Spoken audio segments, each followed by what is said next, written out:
how to record shows in Hulu Live TV.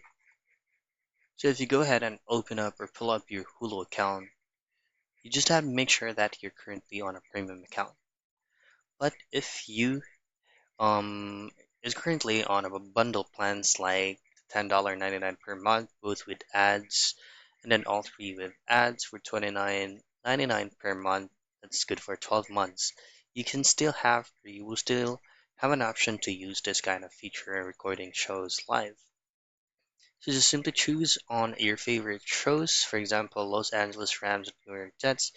Just to gonna make sure that that current show that you're in is live, because it's not if it's not gonna be on live, then you won't have these option. So once you access the specific show that you would like to record live, you'll only be having three options, which is gonna be the plus icon, the record button, and then the three dots.